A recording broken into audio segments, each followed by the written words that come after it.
북한이 어제 발사한 잠수함 탄도미사일 SLBM에 일부 기술적인 진전이 있는 것으로 나타났습니다. 국방부는 3, 4년 뒤에는 실전 배치가 가능할 것으로 전망했는데요. YTN의 개건 해설위원인 한국국방연구원 김진무 박사와 자세한 이야기 나눠보겠습니다. 박사님 안녕하십니까? 네, 안녕하십니까? 먼저 이제 북한이 어제 동해상에서 이 SLBM 발사를 했죠. 예. 이 내용을 모습을 공개를 했는데 네. 그 내용부터 좀 보겠습니다. 네. 노동당 기관지인 노동신문입니다. 잠수함 미사일이 이제 화염을 뿜으면서 해수면 위로 저렇게 올라가는 모습 3장 이렇게 공개가 됐네요. 그다음에 미사일이 잠수함에서 수중 사출하는 이른바 그 콜드런치 기술에 의해서 발사하는 모습도 공개가 됐습니다.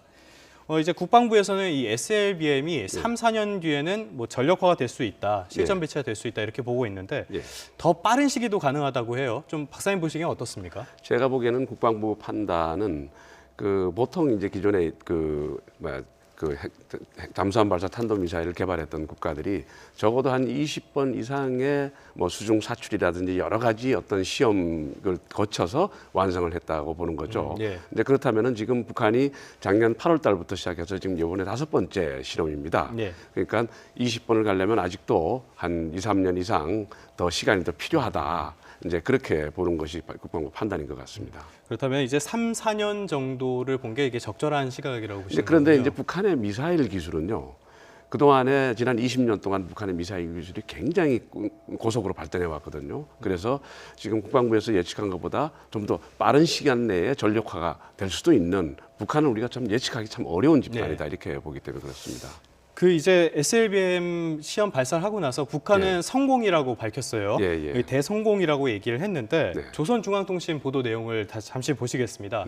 이 김정은이 잠수함 미사일 시험 발사를 통해서 남조선 괴뢰들과 그 미국의 뒤통수에 아무 때나 마음 먹은 대로 멸적의 비수를 꽂을 수 있게 됐다. 이런 식으로 평가를 했는데요. 이 실패를 하더라도 SLBM 기술이 빠르게 발전하고 있다. 이 사실만은 좀 부인할 수가 없을 걸로 보이는데 좀 기술 어디까지 왔다고 보고 계십니까? 이제 기초적으로 이제 잠수함 발사 탄도미사일은 몇 단계 과정을 거칩니다. 맨 처음에는 우선 지상에서 그 잠수함 안에 있는 이제 발사관을 그대로 놓고 지상에서 이제 사출 시험을 먼저 해보죠. 그 다음에 그걸 가지고 물 속으로 들어가는데 잠수함으로 바로 안 들어가고 두 번째는 이제 바지선을 깔아 앉혀놓고 발사관을 물 속에 잠겨가지고 이제 수중 이제 사출 시험을 하는 거죠. 그게 끝나면 그 다음에 잠수함에서 수중 사출 시험을 하고. 그 다음에 그것이 이제 사출만 되면 안 되니까 그 다음에 이제 비행 시험이라고 합니다. 날라보내는 거죠. 마지막으로는 이제 미사일로서 기능을 하는지 그러니까 그 유도 장치를 붙여가지고 목표물을 가서 때리는 거 이제 이런 여러 가지 단계를 거치거든요. 근데 이번에 보면은 어쨌든 수중 사출이 잠수함으로부터 나오는 수중 사출은 성공한 것 같아요. 근데 이제 그다음에 이제 미사일이 수중 사출 그러니까 발사관 안에서 캡슐 안에 그 미사일이 쌓여져 있다가 수면 위로 딱 부상하는 순간에 그 캡슐이 깨지면서 미사일이 나옵니다. 올라가면서 거기서 콜드런치라죠. 거기서 이제 점화가 되는 거거든요. 그 단계까지는 성공을 했어요. 근데 그게 날아가면은 적어도 뭐 300km 이상, 뭐 1000km까지 가야 되는데 그게 비행 시험이거든요. 근데 한 30km 가다 사라졌단 말이죠. 그러니까 아마 비행 시험 단계에서 아마 실패한 게 아니겠느냐. 그러니까 제가 볼 때는 그 수중 사출 시험까지는 성공한 단계에 와 있지 않는가 이제 그렇게 보는 거죠. 그럼 이 SLBM이 우리에게 있어서 어떤 실질적인 위협 수단이 조만간 될 수도 있는데 우리에게 이게 방어할 수단이 있습니까? 사실은 아직은 우리가 북한이 이렇게 그 SLBM을 빨리 전력화할 거라고 예상을 못했던 부분이 있습니다. 우리가 지금 북한의 그 핵미사일에 대비하기 위해서 두 가지 대비책을 갖고 있는데 하나는 킬체인, 그러니까 북한이 미사일을 발사할 조짐이 보이면은 선제 공격하겠다는 게 킬체인 개념이고요. 그 다음에 날아오는 미사일을 막겠다는 게 미사일 방어 체제인데 이 두 체제가 다 방어 체제가 다 북쪽에서 오는 공격에 대한 위협에 대한 대응입니다. 그런데 잠수함은 와가지고 동해에 와서 쏠 수도 있고 남해 와서 쏠 수도 있지 않습니까? 이제 그렇기 때문에 지금부터 우리 군 당국에서는 거기에 대한 대비책을 강구하는데 첫 번째는 미사일을 장착한 잠수함이 적 기지에서 떠나기 전에 선제 공격을 해버린다 이런 개념이 하나 있고요. 또 한 가지는 잠수함이 수중에 있는 걸 탐지해서 그 잠수함을 격파시키는 게 있고.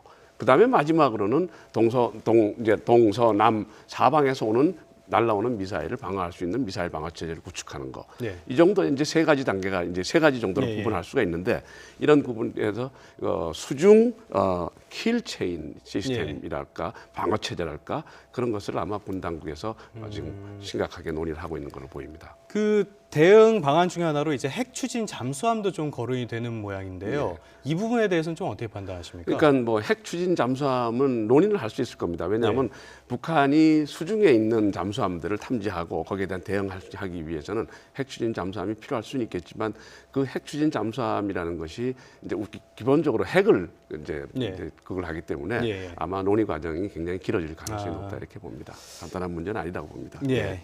지금 이제 북한이 도발하면서 미국이 제재에 나서는 분위기인데 뉴욕을 방문하고 있죠. 리수용 외무상이 지금 여행 제약 조치를 받았어요. 여기에 대해서 이제 국무부 대변인의 얘기를 좀 보겠는데요. 북한에서 SLBM을 발사를 했고 리수용 외무상과 북한 대표단이 유엔 활동에 필요한 곳에만 방문하도록 여행을 제약하겠다. 이렇게 존 커비 국무부 대변인이 발표를 했단 말이에요. 그렇다면은 지금까지 이제 북한이 미국과 물밑 접촉에 나서겠다는 의도를 좀 보였었는데 미국에서 강경한 입장을 보인 걸로 보이는데 좀 어떻게 평가하십니까? 뭐 사실 그렇죠. 사실 지금 그 4차 핵실험 이후에 지금 국제사회가 강력하게 제재를 들어가고 있고 뭔가 제재라는 거는 북한의 태도를 좀 변화시키려는 어떤 그 의도를 가지고 있는 거 아닙니까? 그러면 일국에 북한의 그 외무상이 왔단 말이죠. 외교부 장관이 왔는데 와서는 그러면 미국하고 어떤 이 문제를 해결할 수 있는 하려는 어떤 의지를 보인다든가 뭐 이래야 되는데 와서 한다는 소리가 한미 연합 훈련을 중단하면은 핵실험을 중단하겠다. 아니면은 핵실험하겠다. 뭐 이런 얘기잖아요. 결국은 또 AP통신 그 외신과 만나가지고 뭐 핵에는 핵으로 대응한다든가 뭐 이런 얘기를 하니까 미국 입장에서는 이 친구가 와가지고 무슨 미국 땅을 자기의 어떤 이 정당성을 어떤 주장하려는 선전회장, 여론전회장 이런 장으로 지금 만들어가고 있단 말이죠. 그러니까 미국 입장에서는 이수용 외상을 어떤 행동을 좀 제약할 필요가 있다. 그렇게 생각한 것 같습니다. 그 방금 전에 말씀하신 내용 조금만 다시 정리를 해보면 그 일단은 한미 군사훈련을 중단하면 그만두면 핵실험을 중단하겠다고 밝혔고요. 그리고 말씀하신 대로 AP통신 인터뷰를 보면 이 훈련을 중단하면은 핵실험을 중지할 준비가 돼 있고 재앙적인 결말이 올 수밖에 없다. 대결의 길이 계속된다면 이렇게 얘기를 했는데 그 말씀하신 대로 이 발언에 대해서 좀 우리가 어떻게 분석을 해야 될까요? 그렇죠. 지금 한미연합훈련을 중단하면은 핵실험을 중단하겠다. 이 말은 곧 한미연합훈련 때문에 핵실험을 한다는 거예요. 그러면 한미연합훈련을 우리가 중단할 가능성이 없지 않습니까? 왜냐하면 북한의 위협이 지금 4차 핵실험 이후에 계속 엄중해지고 있는데 그러면은 저는 이 발언을 이수용 외상이 미국에 와서 전 세계를 대상으로 곧 핵실험을 할 거다라는 중대 성명 발표가 아니겠느냐. 저는 그렇게 좀 해석을 해보고 싶습니다. 그러니까 곧 조만간 핵실험할 가능성이 이 발언으로 높아졌다. 그렇게 보는 겁니다. 그 말씀하신 대로 이런 발언도 있었고 올해 들어서 이 도발이 계속 수위가 계속되고 있어요. 도발이. 이런 의도가 어디에 있다고 보십니까? 사실은 이거는 북한의 핵 기술 차원에서 좀 분석을 해볼 필요가 있습니다. 그동안에 이제 4차례 핵실험, 그다음에 SLBM의 어떤 실험, 그다음에 그 은하 3호, 4호 이제 미사일 시험 성공 이런 것들이 북한의 핵 기술이 상당 수준에 올라와 있고 상당히 고도화되는 수준에 와 있습니다. 그러니까 김정은이가 이 정도 수준이라면은 빨리 핵무기를 실전 배치하는 수준으로 빨리 가자. 그렇게 명령을 했던 것 같아요. 그 명령이 김정은 입에서 나온 게 뭐냐면은 핵실험을 계속해라. 첫째 얘기했고요. 두 번째 핵탄두 폭파 실험을 해라. 그다음에 핵을 탑재할 수 있는 모든 미사일을 발사해라. 이 세 가지 명령을 했습니다. 그러면서 이 아마 각 분야별 실무 부서들은 아마 김정은의 명령 교실을 이행하기 위해서 속도전에 들어간 게 아니겠느냐. 그렇기 때문에 서로 경쟁하듯이 김정은의 충성 경쟁하듯이 막 지금 실무 담당자들이 미사일 개발하는 미사일 개발, SLBM 이런 쪽에서 지금 막 속도전은 밤을 새고 지금 일을 하고 있는 것 같아요. 그러니까 그래가지고 이게 준비됐습니다 하고 김정은한테 보고하면은 그럼 하자, 쏘자, 실험하자. 뭐 이런 식으로 지금 나오는 게 예. 아니겠느냐. 북한의 최근 상황이 대부분 속도전으로 가고 있거든요. 예, 예. 당대회 준비도 속도전이고 그렇죠. 예. 그런 측면에서 보면은 지금 김정은이 빨리 핵 무기를 실전 배치하고 싶은 욕망을 지금 부하들한테 압박하고 있다. 그렇게 예. 보고 싶습니다. 예. 자, 그러면 이번에는 우리 정부의 반응을 좀 살펴볼게요. 예. 홍영표 통일부 장관의 이야기인데요. 저희가 그래픽을 좀 준비를 했습니다. 통일부 장관은 현재 한반도 상황에 대해서 굉장히 위험하고 엄중하다. 그리고 대화가 아닌 제재와 압박에 더욱 집중할 때 이렇게 설명을 했는데요. 아직 북한과 대화를 할 때가 아니다 이렇게 밝힌 것 같아요. 한국과 미국의 입장이 그렇게 다르진 않다 이렇게 분석을 해도 되겠습니까?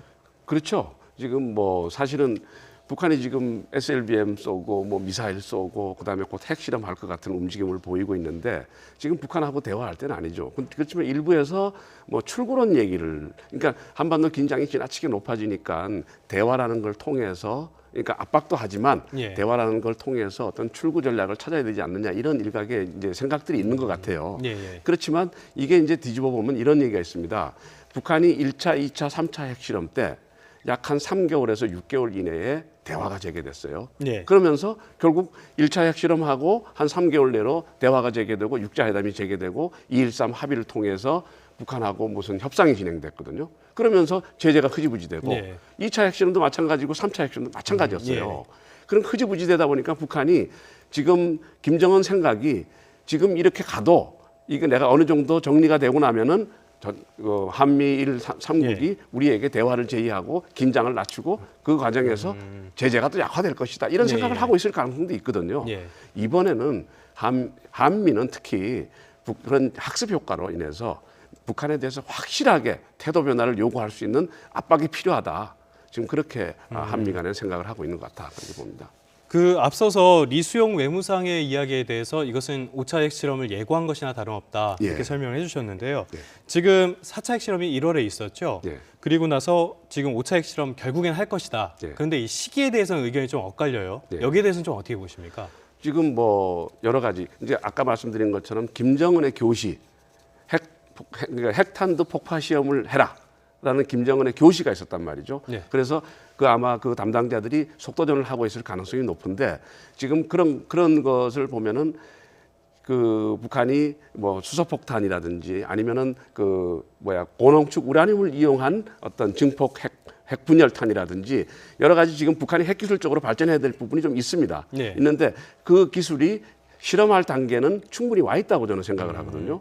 그렇다면은 결국은 이것을 어떻게 활용할 것이냐는데 이 핵실험을 어떻게 활용할 것이냐. 핵실험은 기술적으로 완성하기 위해서 핵실험을 하는데 이것을 어떤 식으로 활용을 해야 되잖아요. 그게 지금 5월 초에 있는 제7차 당대회가 어떤 마땅한 축제가 없어요. 지금 이벤트가 없다는 거죠. 그동안에 북한이 보면은 김정은이가 지시하는 모든 이번에 SLBM 사출 시험도 김정은이가 지시하는 것을 TV 동영상으로 보여주지 않습니까? 주민들 보고 보라는 얘기거든요. 마찬가지로 이번 핵실험을 통해서 그 7차 당대회에 축포를 터뜨리려고 하는 그런 의도가 보인다. 저는 그렇게 봅니다. 결국엔 당대회랑 좀 연관이 있다는 말씀이신데요. 연관이 있다고 저는 생각합니다. 알겠습니다. 지금까지 한국국방연구원 김진무 박사님과 북한에 대해서 이야기 나눠봤습니다. 박사님 오늘 말씀 고맙습니다. 네, 감사합니다.